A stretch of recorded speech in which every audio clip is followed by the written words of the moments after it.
What's up, guys, and welcome back to part two of we'll just call it the Derek episode. We talked about Derek Henry in the first part, and now we're talking about another Derek Carr. So I'm not sure if you all heard, but Derek Carr is officially a New Orleans Saint. He signed a 4-year, $150 million deal to go down into New Orleans. But before we dive into Derek Carr and being a New Orleans Saint, if you are watching this on YouTube, please make sure to subscribe and like this video if you enjoy this stuff. We really enjoy doing it. So how we gauge what's good and what people like is when you like and subscribe. So please let us know. And we are the Eye Test Fantasy Football Podcast at the Eye Test Pod on YouTube. And feel free to follow us on all your other social medias. They are in the links and up here, down there, wherever. Down there. That's where they are. Click them. We put stuff up on all of our social medias all the time. Feel free to follow along. So, John, going into the Derek Carr, my first question, it's kind of a simple one, but is this where you expected him to go? I wasn't really following along much with the Derek Carr. I'm not a big fan. He doesn't wow me. I like the flashy free agents like the Lamars and the Aaron Rodgers and the Saquon Barkleys and all that stuff. I kind of thought that there's a chance he could go to Seattle, but I don't know. Then they did the Geno thing. They paid Geno. I did not think he was going to go to the Saints, to answer your question. I didn't know where he was going to go, and I didn't really care. Yeah.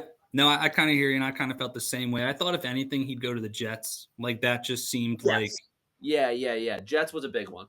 Yeah, that just seemed kind of like the Jets thing to do, is to bring in a non-flashy kind of, stable.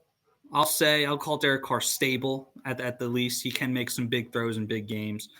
But the Saints, I think they're looking at this as, they have a pretty solid defense. I will give them that. The Saints defense, when healthy, is pretty solid. So they're looking at somebody who is just an upgrade from Andy Dalton, Jameis Winston, Taysom Hill, whatever that three-headed Walmart monster they were throwing out last year.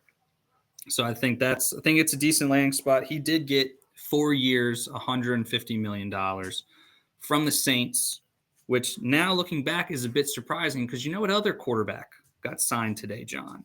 Daniel Jones for the same cost. Daniel Jones for $10 million more dollars. Yeah, Daniel Jones, age-related, I would say. Yeah, 4 years for $160 million. So then, John, my next question for you, if you were a GM in the NFL, would you rather have the Derek Carr contract or the Daniel Jones contract? Oh, dude. If I was a GM and I was signing a quarterback to 4 years and I had to pick between those two players, I would go with Daniel Jones. Really? The age gap is pretty large. I want to say Derek Carr is 7 years older than Daniel Jones. He's 31, so... Daniel Jones is probably 25. Yeah, I think he's 25. So there's a pretty big age gap, and yeah, they're not going to pay Derek Carr for 4 years. I believe in that fourth year, they owe Derek Carr $50 million. So they're most likely going to move on after 3. So they pretty much get 3 years of Derek Carr, or they can go with Daniel Jones, who's young, runs the ball, and had a pretty good year last year with a not so good offense. Now gets Chris Olave to throw the ball to, and maybe Alvin Kamara. I think I would go with Daniel Jones. Okay. Would you go with Derek Carr? I think I would go with Derek Carr just because I want to know, and maybe this is just a little homer bias in me, but I watched Lamar Jackson in his first year in a Greg Roman offense, a fresh new offense, whatever, just light the world on fire in 2019, unanimous MVP, obviously did all the great stuff.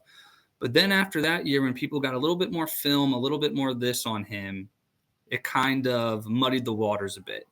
So I'm not sure if Brian Daboll is more the reason that Daniel Jones, I think that Brian Daboll just lifted Daniel Jones to be overachieving, where I hope that Brian Daboll, I think, is still a very good coach. He's still a genius. but I just don't know how much more you can squeeze out of that Daniel Jones lemon. And I just I don't know. So I think Derek Carr's has more years in the league, obviously, but he's shown on a more consistent basis that he can be a Pro Bowl kind of borderline quarterback. Yeah. So I just don't know how much more juice is in the Derek Carr lemon either. Like, there's much that's more juice in the Daniel Jones. that's a fair point. That's a fair point. But now into some juicy stuff, into some fantasy Ooh, stuff. little Yes. segue. Juicy, no Yeah. pun intended. Yeah, no pun intended. That's actually good that we did that. Lemon juice into this. So obviously, Derek Carr being on the Saints is certain. I think we can both agree is certainly an upgrade over Andy Dalton, Jameis Winston, whoever they were thrown out there last year. What does this mean for Chris Olave, for Mike Thomas if he decides to stay, and of course Alvin Kamara? For the receivers, you know what? Yeah, I would say for the receivers, definitely a skyrocket. What was kind of confusing me was what does it do for Kamara? I'm taking some time off thinking about Kamara because I don't want to waste my time. I don't think he's going to be playing much next year, so he's not super high on my fantasy charts. But we'll pretend like he is here. What does it do? So for Olave and Michael Thomas, immediate skyrocket. They have a steady quarterback throwing them the ball. They don't have to have two different play calls for if Taysom Hill's the quarterback or if Jameis Winston or Andrew Dalton, any of those. It's Derek Carr. Derek Carr is the Mhm. quarterback. So Taysom Hill is now non-existent. He's no longer a flyer when you have a bunch of injured players in week 14 and you need to try and make the playoffs. You cannot use Taysom Hill anymore. So for the receivers, I'm not worried about. Certainly shoots up for Chris Olave. For Kamara, that's a tricky one. I always say that when a running back, and I don't know how much I say this on this podcast, but it's a thought that I've had for a while. For a running back that has a bad quarterback, I really like that running back. Like, if it's a good running back with a bad quarterback, you are now higher on my draft board than if you're a good running back with a good quarterback because they're probably going to pass more. Mhm. So I think Kamara's value does take a hit here. And of course, he's another year older, and we already had our send off for Alvin Kamara. We did. We did. So I think we've moved on from like Kamara being even a second round running back. I think that this solidifies Kamara being like, a third round running back in a redraft league, possibly like a late round second, but I would not be drafting him in the late round second. There's plenty of other people I would rather take than Alvin Kamara there. So I would say that Kamara's value does take a hit now that Carr's the quarterback. Yeah. No, I totally agree with you. I think that Chris Olave takes a super boost here. I think Derek Carr in his career, just even last year alone, has shown that he loves number one receivers. He has his guys. I mean, he was peppering Devontae. Devontae had an all-time fantasy year. I'm not sure where it was in regards to his entire career with Aaron Rodgers, but Devontae was a superstar last year. And so I think Derek Carr is looking at Chris Olave and going, oh, yes. And I'm in a weak division. So he's going to face the Carolina Panthers, who are rebuilding twice, the Atlanta Falcons, who are just Bad kind of a team. dumpster fire, too. Yeah. And then Tampa Bay with no Tom Brady and kind of no identity at this point. So those are 6 games a year where I think that Chris Olave, he gets really, really nice matchups. And so I love the Chris Olave thing. I think Derek Carr might actually keep Mike Thomas in New Orleans now. I'm not sure if Mike Thomas is looking to go anywhere else. But yeah, Kamara, I'm with you. There will be people who will draft him late second, early third, and I will not be one of those people. I probably wouldn't touch Kamara unless I'm desperate for an RB2 or Yeah, maybe as a flex. he's an RB2 for sure. Like, he is not my first running back that I'm taking. What do you think Derek Carr coming to the Saints, like, what does that do to Devontae Adams' stonks? Like, we've now seen he can play with a Hall of Fame quarterback and an average quarterback. We don't know what the Raiders' situation looks like. It could possibly be Jimmy Garoppolo, maybe. Let's speak hypothetically here. If Jimmy Garoppolo is the quarterback for the Raiders, what does that do to Devontae Adams' value? I think it has to take a hit, right? Like, I mean, that's the logical answer. I guess. I mean, Jimmy G and Derek Carr are somewhat in the same tier. Yes and no. I see. I think Derek Carr is a much better arm talent. Where I think Derek Carr can sling the ball much better than Jimmy Garoppolo, and Jimmy Garoppolo's had Kyle Shanahan and Bill Belichick as his two coaches, so he's just been in the best situations you could ask for. Where Derek Carr has kind of had to tread water his entire career and try to like band-aid a sinking ship.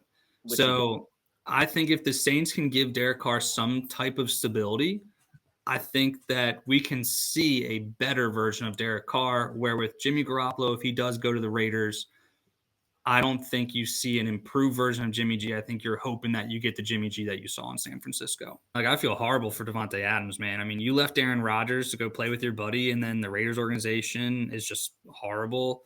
And now Derek Carr's out, and you're still there. And I think we said it before, but if the season started today, the Raiders starting quarterback is Jarrett Stidham.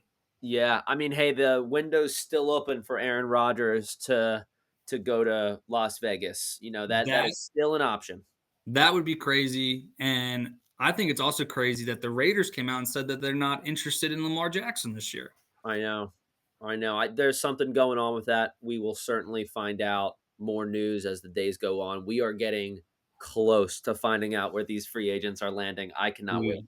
I know. I just want to know what the NFL knows that we don't. Like, what do these GMs, what do these owners know that we don't? Where Carolina, Washington, Atlanta, and the Raiders all came out and said that they're not pursuing Lamar Jackson. Like, is this just a game? Is this something that I think it's a game. I think there's some type of chess game going on where, I mean, once you say you're not interested, you can't really like mislead the media like that. So like I buy it. Like those teams are off the table for Lamar, and we can certainly talk about more landing spots for Lamar because just last week we had a couple ideas and all of those are off the table. So I we know? kind of have to do a part 2. You guys can totally look forward to that on Yeah. YouTube and TikTok. Yeah, and we're going to get some really juicy things moving forward. Derek Carr, I think, was a good first domino for free agency. I think he was a good first one, but I think the best is yet to come with Oh this yeah. free agency group. And so, like we talked about Derrick Henry earlier, could he be on the move? And then you got Lamar Jackson. I think it's inevitable that he. I don't know. I think it's inevitable he goes somewhere else. But we're gonna talk about that in more detail later. Yeah, we'll have a whole free agents episode probably next week or maybe 2 weeks from now when it's really starting to heat up. We got quarterbacks, running backs. Those are really the most popular ones that we'll be talking about for sure.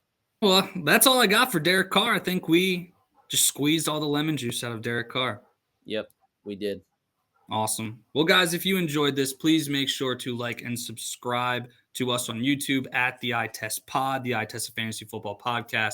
We're on Spotify, we're on Apple, wherever you get your podcast. Please leave a rating and follow us along there. We try to post things weekly. We're pretty good at it, but we're putting stuff on social media every day.